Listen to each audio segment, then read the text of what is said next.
If we are cheap on like hiring and expanding the team, then our clients will suffer and they will not renew. So I always kind of recommend whenever I'm speaking to agencies, especially that are kind of in that massive growth phase and they're all about, I want an office in Times Square, right? I'm like, no, what you want is a really damn good sales team in America and a really damn good execution team in the UK. My focus is, instead of, saving money, which I know I should probably save more money on taxes and optimize, I'd rather just choose not to make big profits and reinvest the money into growth. So our profits are not too big. So how do you funnel clients from LinkedIn over to your actual business? We have a few stages. So ideation, campaign execution, and then pitching. Are your services quote based or is it packages?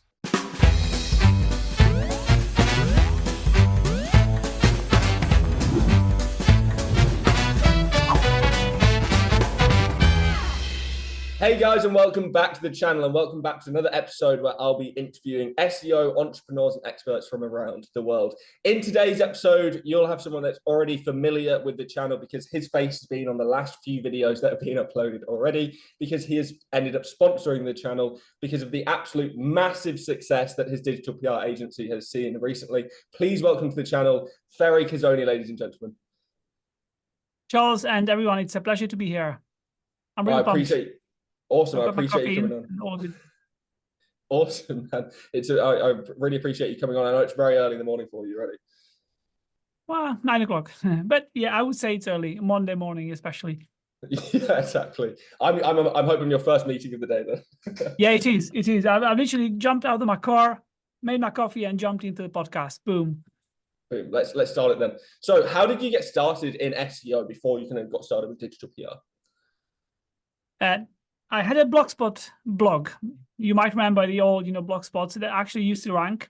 I think nowadays it's impossible to rank a Blogspot blog, but back then you could just publish articles and they would rank and they would make, 10,000 users a day, which, it was crazy times back in 2008, I think.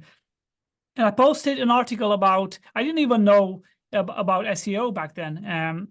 I just wanted to learn coding. So I used the blog, like a free blog to learn coding and CSS. So I posted an article that I've heard on the radio about people finding water on the moon.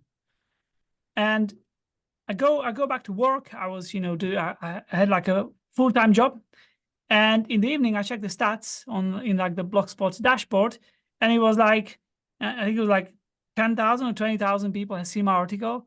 And I was shocked. Like, do you mean I wrote something in my lunch break and 20,000 people read that?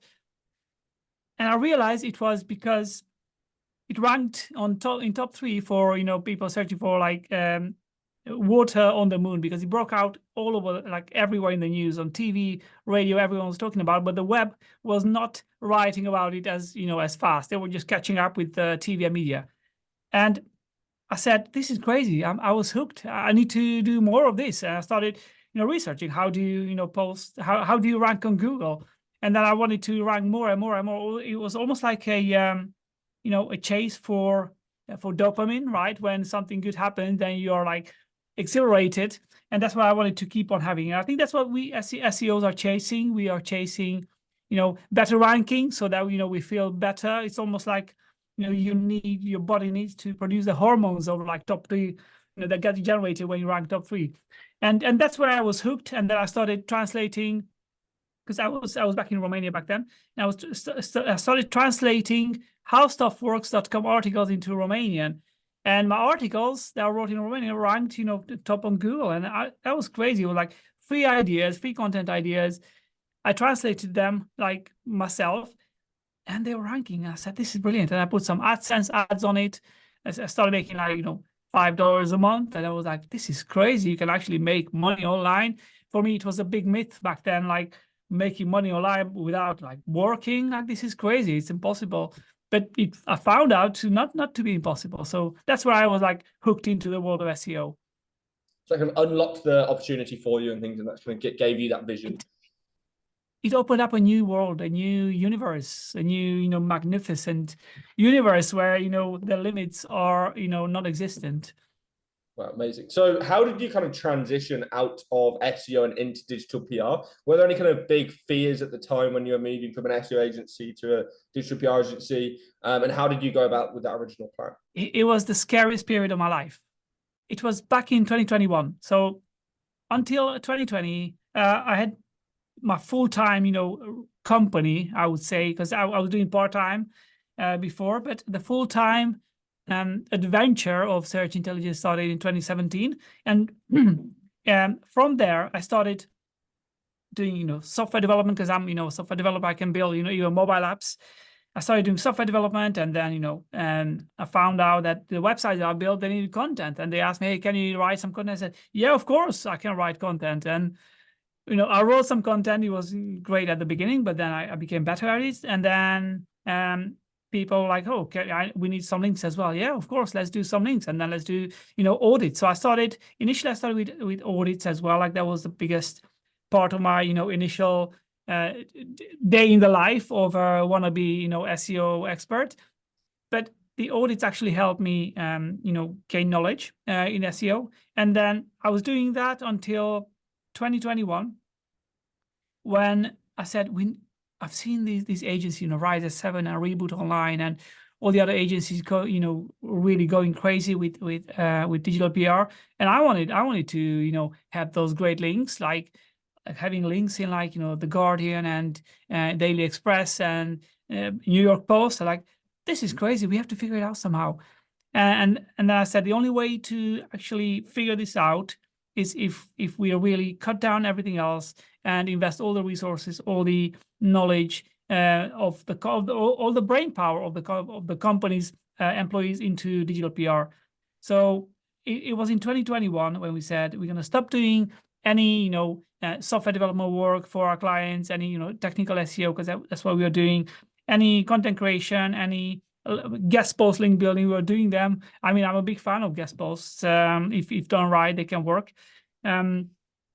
And I said, we're going to just be a digital PR agency. And I think that's where we really pivoted as the agency who builds the links, 100% right hand links, and never buys them. So that was the transition period. And yes, it was scary because we didn't know if it's going to work out. It was still an experiment. It was like, we either figure this out, or I go back to being, a one-man band who's going to do like audits and, try to find his way in life.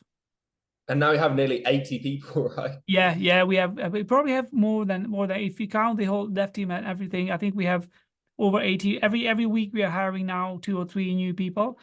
And every week. Yeah, every week we had a break in December, so we put the hiring on hold in December. We didn't hire anyone, or we hired one person, I think.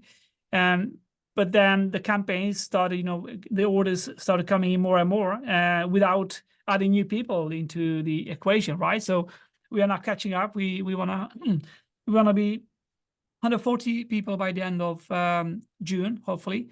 So I mean, it's a risky game, right? Because we are just blindly hiring, not everyone now. We are hiring, hopefully the right people, because we have a good assessment kind of system. But it's a risky game. Like, what if bad things happen? We can, I mean, just like any business, as you've seen in this industry, we can go out of business anytime. And, I'm willing to accept this, but it doesn't look like that so far. So we just hire blindly, like just get as many people as possible, because the more we deliver to our clients, the more they will renew. So it's, if we are cheap on like hiring and expanding the team, then our clients will suffer and they will not renew. So we have to keep the clients renewing by having enough people to deliver successful campaigns. People need digital PR, and yeah, that's the plan. Yeah, you have to hire fast. You also have to kind of fire fast in some cases as well, right? There's been plenty of instances, even in our own industry, of people going way too overboard with their HR account. And I think that it says something to your nature, though, that you're willing to kind of make that almost crazy level of investment, right? I haven't heard of many agencies hiring 2 or 3 people per day, especially in the UK. Sorry, right? per week. Per week. Yeah, sorry, per week. Even per week. Even per week. It's still crazy, right? And in the UK, especially, that's what I was going to get to. I also think that a lot of people would kind of be surprised that you actually did all of this in the UK in the first place, considering the last few years of, economic turmoil, political turmoil, Brexit, everything else, right? Why did you decide to choose my motherland when I decided to leave? Well, first of all, I'm kind of almost stuck in the UK because my girls started school here and they are like in year 3 now, and it would be a very big, move to like like Bali or Dubai or wherever, Thailand or even just to Spain, right? It would be hard for them to accommodate, get them out of their friends, and then try to find a new environment. It would be shocking to the family, even as I know long term it might be nice. I mean, it's probably nice there and sunny, and lots of other good benefits, but I think I like the UK as well. On the flip side, I really like the UK. I think it's a great country for entrepreneurs when you want to build something. It's got good financial system. It's got good everything is smooth.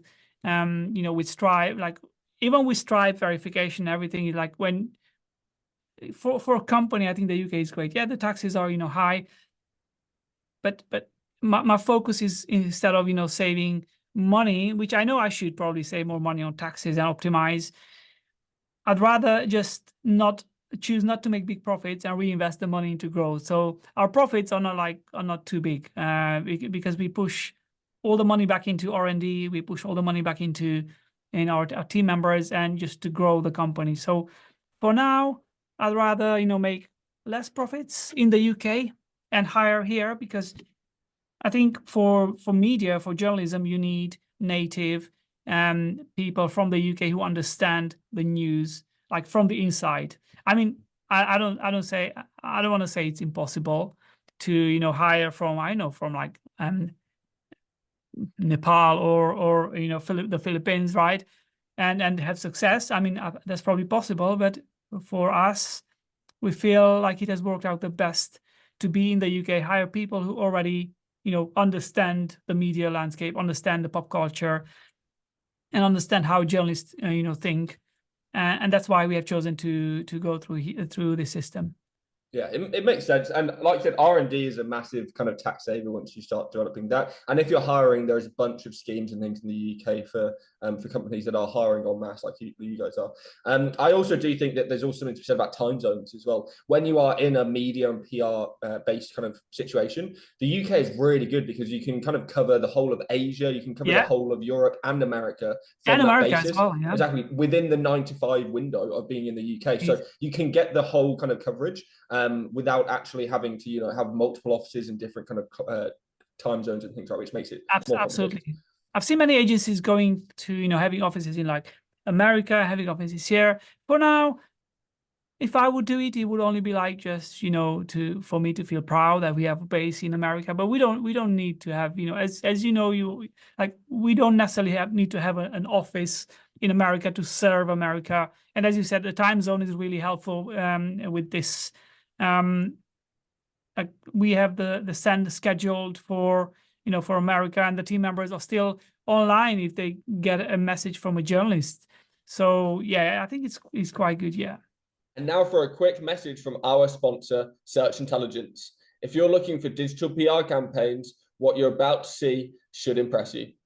What a masterpiece PR link building campaign, with 20 links in big publications such as The Sun, Express, Mirror, Wales Online, and still landing. I would say this campaign is a massive success. We told the press that people should turn on their heating this summer if they want to save money next winter.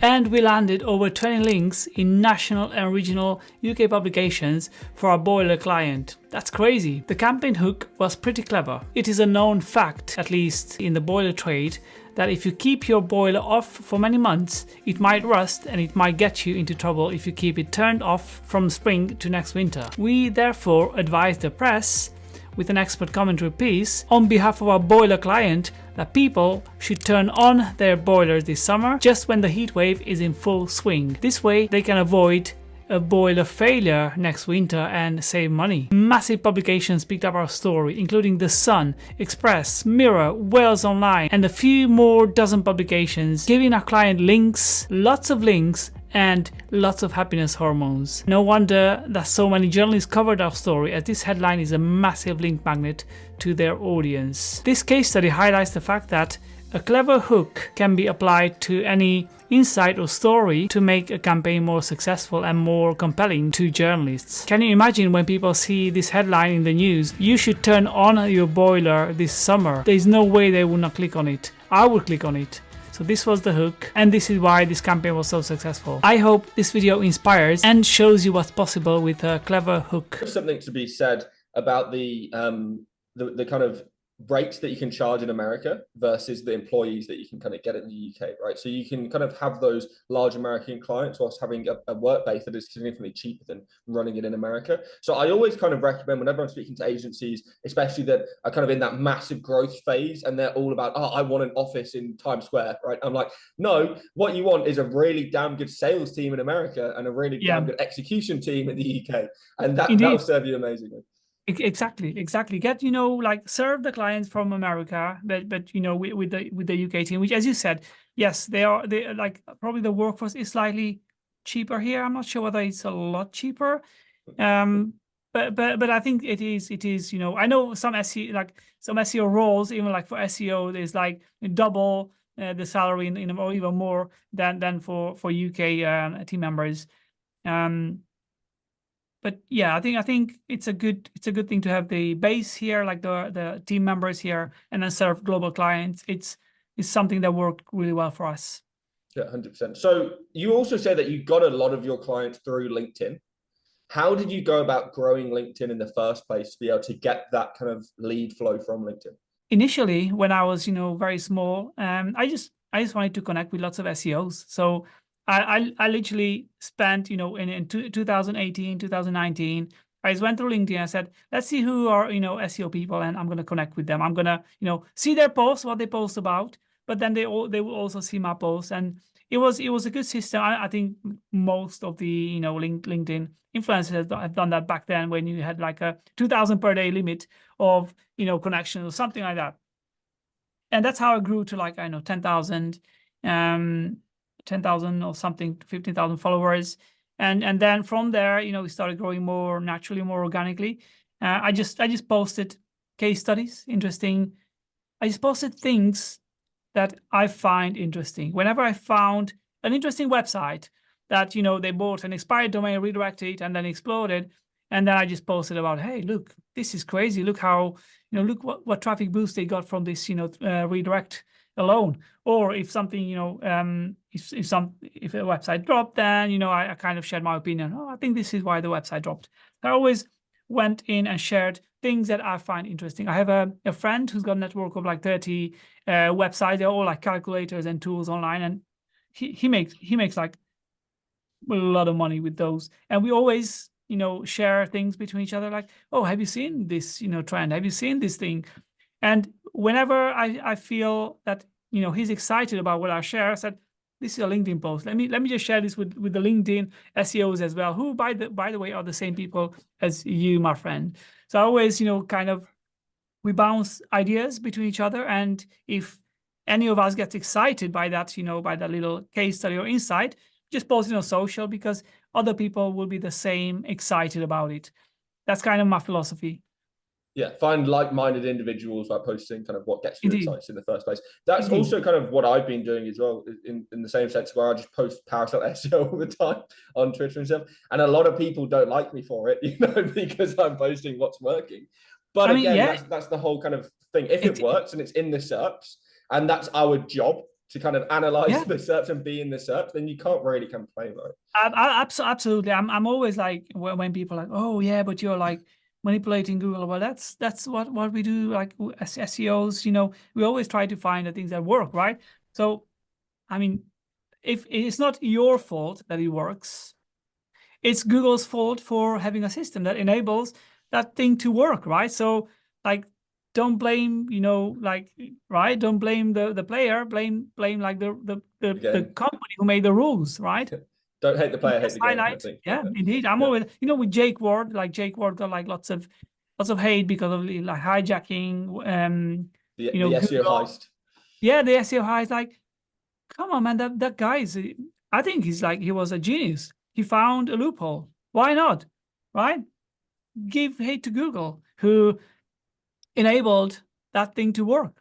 He didn't Yeah. steal anything. He was doing exactly what any copywriter and SEO people have been doing for the past 20 years, going away, finding out what competitors are writing about, finding out about their structure, and rewriting it so they also rank on Google. Like that's what we've been doing for years. But he just automated. That's it. Exactly. I'm hopefully going to be interviewing him soon, and we're meeting up for dinner in Dubai as well because he actually lives out That's in Dubai. awesome. That's Yeah, so amazing. it'll be quite cool to meet up with him as well.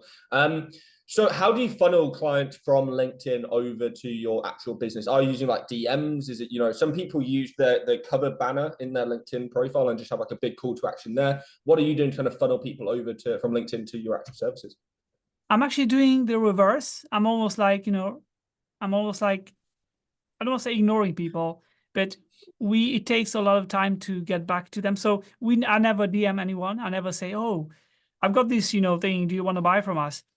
People actually come to us organically. And this is crazy. And I think it's because digital PR is such a hard thing to do and such a rare thing in the industry that when people see a good case study, they reach out to. So all the big brands that we work with, I cannot even mention some of them. They reach out to me directly via DM. So we never reach out. They say, "Hey, I've seen your case study. Oh, funny video, by the way. I like your wig.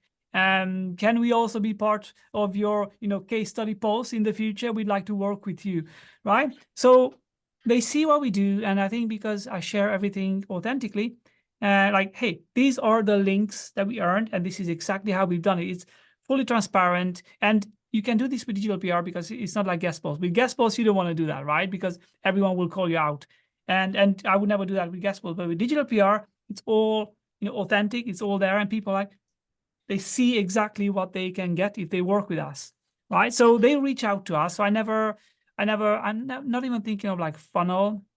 We have like a website where I made it easy to to just get in touch with us via the contact form. So people find our case studies on LinkedIn. They follow me for years, and then eventually when they need a digital PR campaign, then they message me on LinkedIn or via the contact form, and they say, Fery, I've seen your case studies.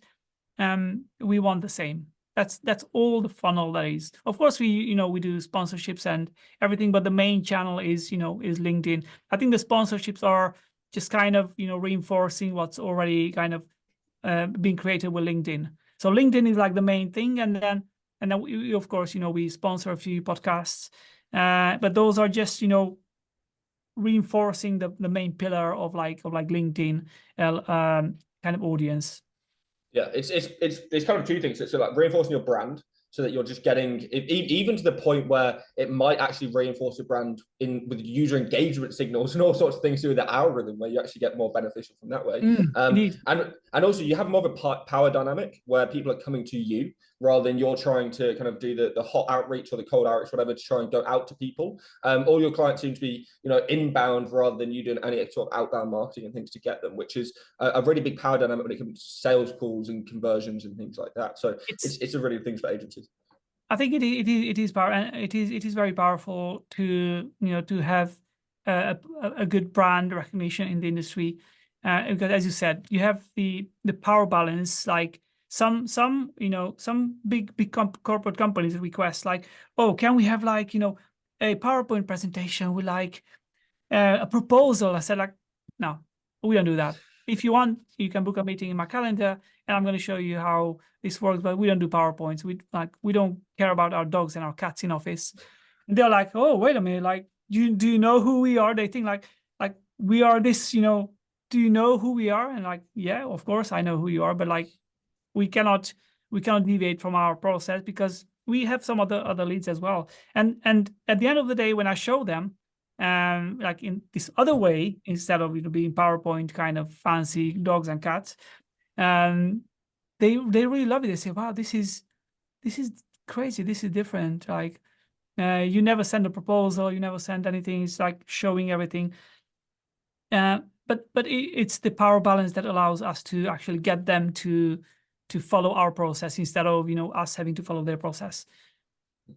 Yeah, which is massive, because I've dealt with some really headache clients before, because without having to kind of have that power dynamic and stuff, and they'll start phoning you up at stupid o'clock in the morning and just doing all sorts of God knows what. So it's We great to know. have set those expectations as well that you're doing as well. So I kind of like your entire onboarding process. So speaking from that, are your services quote based, or is it packages? It's one package. One package. We have one service, and Okay. they buy it and they get 8 to 12 links for every campaign they buy from us. It's a very simple process. We don't do like bespoke packages or like bespoke meetings to talk about their brand. We have one package, one service. Everything is systematized, and they come on board. And yeah, we just have one package. We don't say, oh, we're gonna get 15 links, and then we for this niche is different, and for the other one niche is different. Every niche is the same for us, and we have just one package. So is that one set cost for one campaign, or is that a monthly cost? No, it's one set cost for one campaign. So 5,500 per campaign. I mean, at this point, it might go up, or who knows, it might go down. Maybe if No, we. I think you should make it 7.5 personally. Yeah. I think we could easily sell it at 7.5, like easily. I know some other companies selling it for like 15 grand, or like I've had a chat last week with a company saying like they bought a campaign for 40 grand, with no links guarantee, by the way. So like we do guarantee links, but of course there are some cheaper vendors as well. But there are freelancers who do it for, I don't know, 3.5 grand or like 4 grand, which is also fine. But I think we are like somewhere in like lower middle Yeah. with the 5.5 grand. No, I think it's a good price so far. I definitely do think you can increase it, because I've spoken to some people before, especially in the States as well, that have done like online reputation management packages and things like that for $15,000, $25,000. Yeah. And essentially all they're doing is building free profiles and like citations and things and stuff, because that's all you need to rank for a brand use or a brand name or a username, and take out Yeah. some newspapers or whatever that are ranking with some negative press. You just need some The- profiles and some entity stuff, right? And it costs them nothing to do it, but they're charging $50,000 and $25,000 per package, right? So when you're creating these campaigns, what is your process looking like? It starts with, so we have like a few stages. So ideation, campaign execution, and then pitching. So 3 stages. Ideation is the first stage after the client pays the invoice. They come on board. We get them into our Slack channel or into our email, and then we ask them a few questions about their campaigns, about their brand. Then the team goes away and starts the ideation process. And sometimes we do try to monitor the news, what's happening in their industry. If it's like a sleep client, for example, are there like any events that are coming up, like the winter solstice was a good when we change, like when you have the longest day of the year, or when you change the clock, or whenever anything happens. If it's a heat wave, for a sleep client, we can react like, how can you get your kids to sleep in a heat wave? So we always try to monitor the news to see if there are like some quick opportunities that we can plug our client in. That's kind of the ideation phase. And then once we define a few ideas, we send it, the team members send it to the managers. They say, yeah, that's great. And then the managers, talk with the client, explain the ideas, what we think about why the campaign would be successful. And then the client says, yeah, great, let's move on, most of the time. Sometimes they're like, oh, well, let's talk about this a little bit. And then we talk a bit about it for a while. And then we come up to kind of a middle road. And then the team member goes away again and starts finding data if we need to find data, or they start to put together the expert commentary, and then we write out the press release. And then we go to, as you know, a Roxil, right? I convinced you to buy a Roxil. Shout out to a Roxil sales team. That was me. According to Charles, right? I mean, not you already wanted to buy it. I'm just, of course, joking. But then we go and find journalists with Roxil.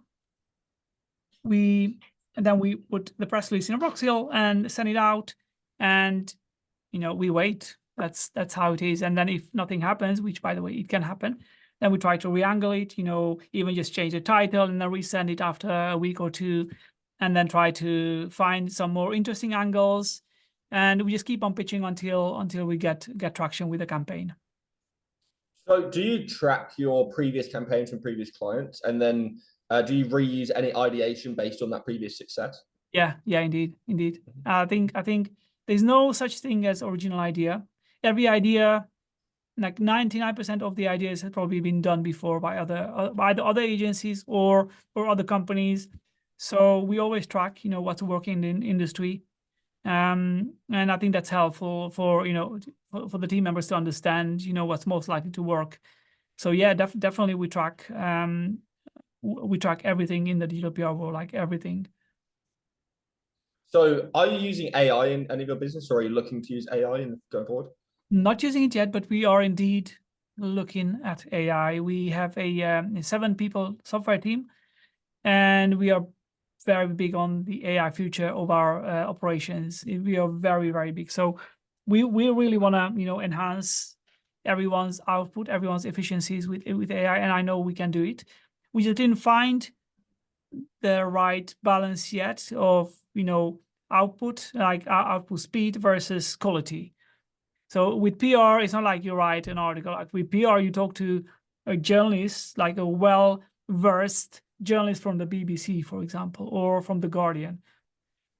They will sniff, low value, low quality content, low quality research, like in a millisecond, right?